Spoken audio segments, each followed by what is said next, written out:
नमस्कार। जैसा कि आप जानते हैं कि हम इस मंच के माध्यम से हिंदी साहित्य के विविध स्वरूपों पर बातचीत करने के लिए आप सबके समक्ष उपस्थित होते हैं। दोस्तों, आज हम जिस टॉपिक को लेकर आप सबके समक्ष उपस्थित हैं, वह है हिंदी साहित्य के प्रमुख रचनाकार और इस क्रम में हम आदिकालीन रचनाकार गोरखनाथ को पढ़ेंगे और ये देखेंगे कि गोरखनाथ से संबंधित जितने भी अ, मत हैं, जितने भी बिंदु हैं, जितने भी परीक्षा की दृष्टि से प्रश्न बनने की संभावनाएँ होती हैं, वो क्या हैं? उसको हम एक-एक करके यहाँ पर देखेंगे और समझेंगे भी। साथ ही यह भी देखेंगे कि गोरखनाथ की जो महत्वपूर्ण रचनाएँ हैं, वो कौन-कौन सी हैं। तो आइए देर न लगाएँ, सीधे हम टॉपिक पर चलते हैं। गोरखनाथ, इनका जो समय है, वो समय को लेकर विद्वानों में काफ़ी विवाद है। राहुल शाकिर्त्यायन ने इनका जो समय निर्धारित किया वो 845 माना है। रामचंद्र शुक्ल ने 13वीं शताब्दी निर्धारित किया है। वहीं हजारी प्रसाद द्विवेदी ने 9वीं शताब्दी माना है। पीताम्बर दत्त वर्तवाल ने 11वीं शताब्दी निर्धारित किया है। राम कुमार वर्मा ने शुक्ल जी के ही मत को सहमति जाहिर किया है और उनके ही द्वारा जो दिया गया मत है यानी 13वीं शताब्दी उसी को माना है। और सर्वमान्य जो मान्यता है वो 9 से लेकर 14वीं शताब्दी के बीच स्वीकार किया गया है। तो ये गोरखनाथ से संबंधित जो उनके समय है, जो उनके जन्म से रिलेटेड जो भी जो समय निश्चित किया गया है विद्वानों के बीच, उसका एक छोटा-सा रूप यहाँ पर हम देख पाते हैं। इससे ये पता चलता है कि गोरखनाथ जी के जन्म से संबंधित विद्वानों में कितनी मतभेद की स्थिति देखने को मिलती है। ये नाथ साहित्य के प्रवर्तक या आरंभकर्ता के रूप में जाने जाते हैं। अत्यंत महत्वपूर्ण बिंदु है कि ये नाथ साहित्य के प्रवर्तक और आरंभकर्ता के रूप में जाने जाते हैं। बच्चन सिंह ने इन्हें नाथ पंथ के प्रवर्तक के रूप में माना है। बच्चन सिंह मानते हैं कि ये नाथ पंथ के प्रवर्तक हैं। गुरु गोरखनाथ के गुरु जो हैं वो मत्स्येंद्रनाथ या मच्छिंद्रनाथ माने गए हैं और ये चौथे बोधिसत्व के रूप में जिनका नाम कहीं न कहीं अवलोकितेश्वर रखा गया है, उनके नाम से भी ये प्रसिद्ध हैं। तो ध्यान रखिएगा गुरु गोरखनाथ के जो गुरु हैं वो मत्स्येंद्रनाथ या मच्छिंद्रनाथ के रूप में मच्छिंद्रनाथ कहे जाते हैं। इनके गुरुओं की जो परंपरा है वो इस प्रकार है।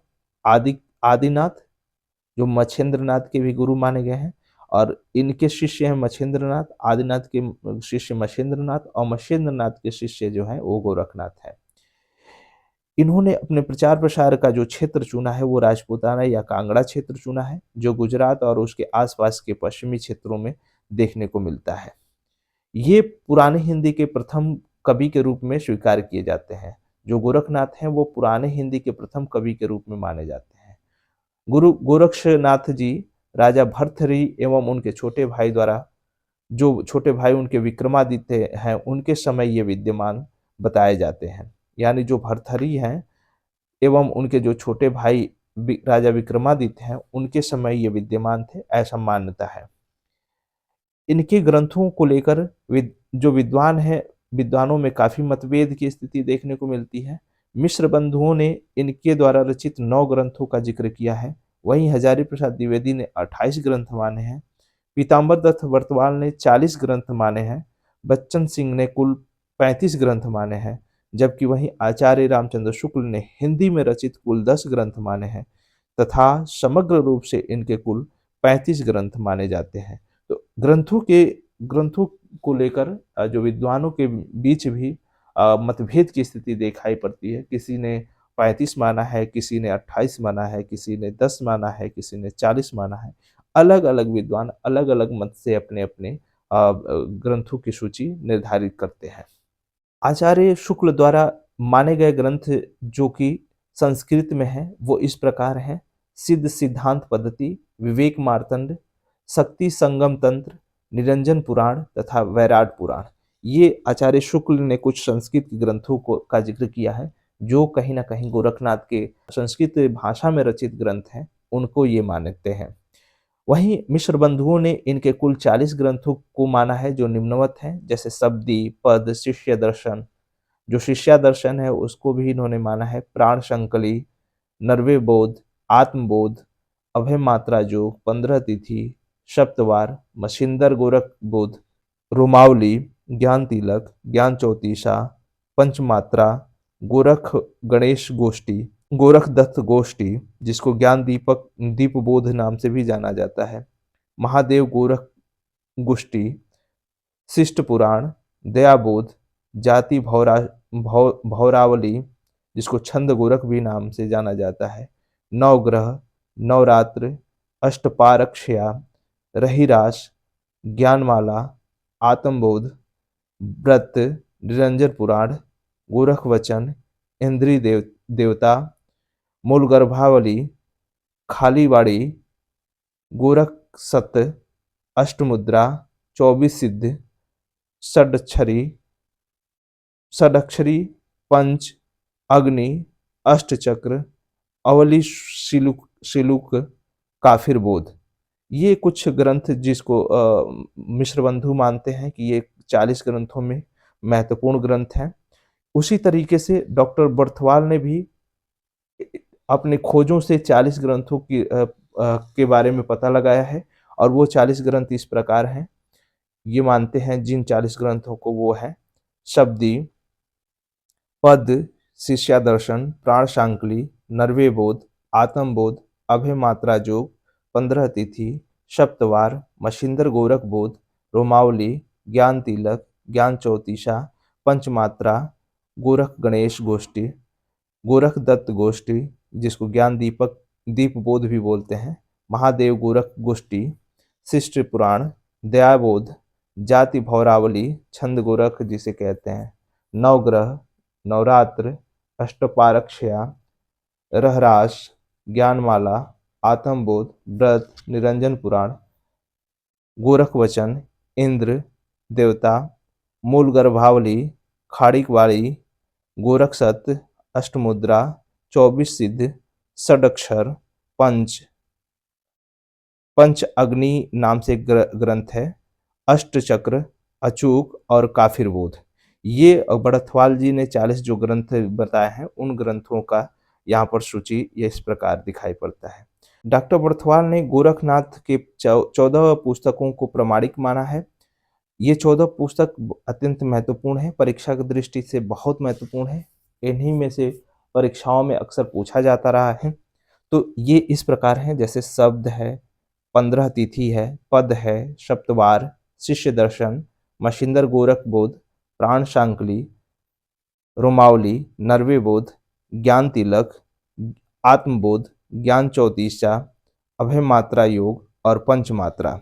ये 14 ग्रंथ जिसको डॉक्टर बर्थवाल ने गोरखनाथ के ग्रंथों में कहीं ना कहीं इसे माना है और गोरखवाणी में इसे शामिल करते हुए प्रमाणिक तौर पर इसे मानते हैं कि यही 14 ग्रंथ जो हैं वो मूल ग्रंथ हैं।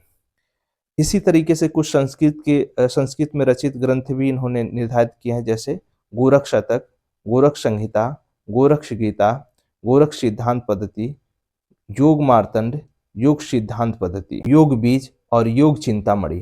तो इस तरीके से इन्होंने कुछ संस्कृत में रचित जो ग्रंथ हैं उनका भी यहाँ पर वर्णन बताया है। अब कुछ महत्वपूर्ण बिंदु जो गोरखनाथ से संबंधित हैं। इनके ग्रंथों की संख्या विद्वानों ने सर्वसम्मति से 40 मानी है। इन्होंने हिंदी में षटचक्र योग मार्ग चलाया था। मिश्र बंधुओं ने इन्हें हिंदी का प्रथम गद्य लेखक माना है। बहुत महत्वपूर्ण है कि जो मिश्र बंधु हैं वो इन्हें हिंदी का प्रथम गद्य लेखक के तौर पर मानते हैं। गोरखनाथ की हठ योग साधना में ईश्वरवाद व्याप्त था, जो रहस्यवाद के रूप में दिखाई पड़ता है। यह कबीर में भी अनुकरण के रूप में दिखाई पड़ता है। आगे कबीरदास जी भी यहाँ अनुकरण करते हुए दिखाई पड़ेंगे। इन्होंने खड़ी बोली मिश्रित राजस्थानी भाषा का प्रयोग किया है। जो खड़ी बोली राजस्थानी भाषा है उसका इन्होंने यहाँ पर प्रयोग करते हुए दिखाई पड़ते हैं। आचार्य हजारी प्रसाद द्विवेदी ने इनके संबंध में लिखा है कि शंकराचार्य के बाद इतना प्रभावशाली और महिमान्वित भारतवर्ष में दूसरा कोई नहीं हुआ। जो गोरखनाथ हैं वो शंकराचार्य के बाद इतने प्रभावशाली और महिमान्वित हुए कि इनके बाद कोई इस तरह से रचनाकार नहीं दिखाई पड़ता है जो शंकराचार्य के बाद ठहरे।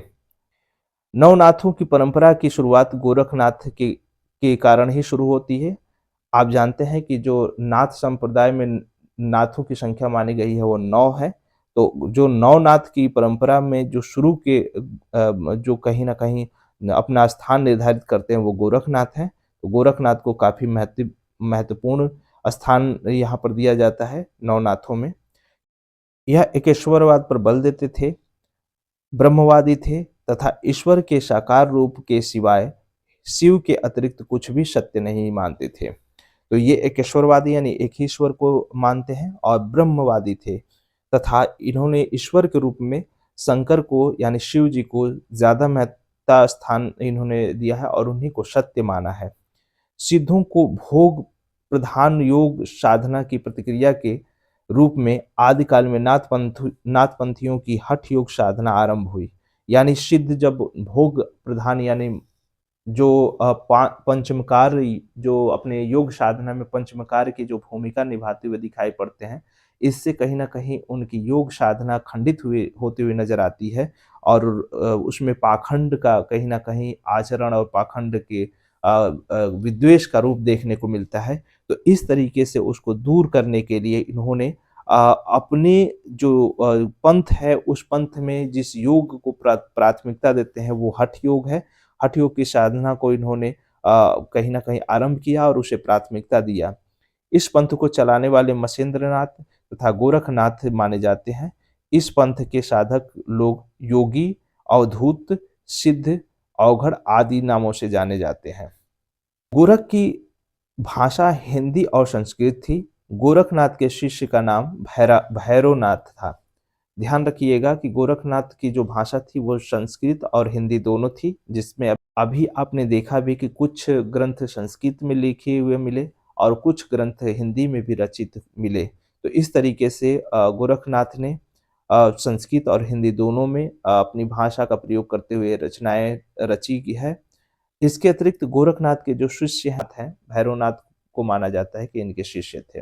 गोरखनाथ से संबंधित कुछ महत्वपूर्ण पुस्तकें जिसको बाद के विद्वानों ने संपादित या लिखा है, जैसे नाथ संप्रदाय, इसको लिखने वाले हैं हजारी प्रसाद द्विवेदी। वहीं नाथ नाथ साहित्य का जो सृजन किया है वो पीताम्बर दत्त वर्तवाल ने किया है। नाथ संप्रदाय और साहित्य वेद प्रकाश जुनेजा ने किया है। हठ योग प्रदीपिका डॉक्टर चमन लाल गौतम ने किया है। तो इस तरीके से कुछ महत्वपूर्ण रचनाएं जो इनसे संबंधित हैं वो यहाँ पर देखने को मिलती हैं। गोरखनाथ ने हठ को बृहद रूप दिया और नाथ सिद्धों की साधना का आधार हठ योग बनाया। अगला बिंदु है कि गोरखनाथ ने अनावश्यक धार्मिक रूढ़ियों और कुरीतियों का विरोध किया है। गोरखनाथ को शिव का अवतार माना जाता है। ये भी महत्वपूर्ण बिंदु है। गोरखनाथ को शिव यानी शंकर का अवतार माना जाता है। आचार्य रामचंद्र शुक्ल ने नाथों की संख्या 9 बताई है। यद्यपि हठ योग की परंपरा प्राचीन है, किंतु गोरखनाथ ने इसे बृहत रूप दिया तथा नाथ सिद्धों की साधना का आधार हठ योग बनाया। सिद्धों की वाम मार्गी साधना की प्रतिक्रिया में गोरखनाथ ने नाथ संप्रदाय की स्थापना की है। जो सिद्ध वाम मार्गी साधना अपना चला रहे थे, उसी की प्रतिक्रिया स्वरूप गोरखनाथ ने नाथ संप्रदाय की स्थापना की थी। आचार्य हजारी प्रसाद द्विवेदी ने अपनी पुस्तक नाथ साहित्य में लिखा है कि शंकराचार्य के बाद इतना प्रभावशाली और इतना महिमान्वित पुरुष भारतवर्ष में दूसरा नहीं हुआ।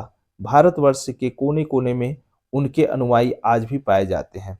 ये काफ़ी महत्वपूर्ण कोटेशन है और जो परीक्षा की दृष्टि से आप देख सकते हैं इसकी महत्ता को, तो इसे ध्यान रखिएगा। गोरखनाथ नाथ संप्रदाय के प्रवर्तक माने जाते हैं। आचार्य हजारी प्रसाद द्विवेदी ने नाथ संप्रदाय के सिद्ध मत, सिद्ध मार्ग, योग मार्ग, योग संप्रदाय, अवधूत मत, अवधूत संप्रदाय आदि नाम बताए हैं और लिखा है कि इस मत के योग मत और योग मार्ग नाम तो सार्थक ही हैं, क्योंकि इनका मुख्य धर्म ही योगाभ्यास था। उन्होंने बताया है कि योगाभ्यास इनका मुख्य धर्म था और ये योग मार्ग को अपना कहीं न कहीं अपने आधार मानते थे, अपने जीवन का आधार मानते थे और उसी के आधार पर इन्होंने अपनी जो क्रियाकलाप है उसको निर्धारित की थी। नाथ संप्रदाय निवृत्ति मार्ग संप्रदाय है। निवृत्त मार्ग संप्रदाय यानी निर्वाण जिसको कहते हैं उसी तरीके से निवृत्ति चलता है, तो निवृत्त प्रदान करता है, तो इस तरह का संप्रदाय है। नाथ का अर्थ मुक्ति देने वाला कहा गया है। मुक्ति वैराग्य के बिना संभव नहीं है। ऐसा मान्यता है कि वैराग्य के बिना मुक्ति मिल पाना संभव नहीं है। इस साधना में गोरखनाथ द्वारा हठ योग का प्रवर्तन किया गया है, जहाँ ह का अर्थ है सूर्य तथा ठ का अर्थ है चंद्र। और इस तरह से सूर्य से तात्पर्य प्राणवायु और चंद्र से तात्पर्य अपान वायु से लिया गया है। इन दोनों का योग ही हठ योग है।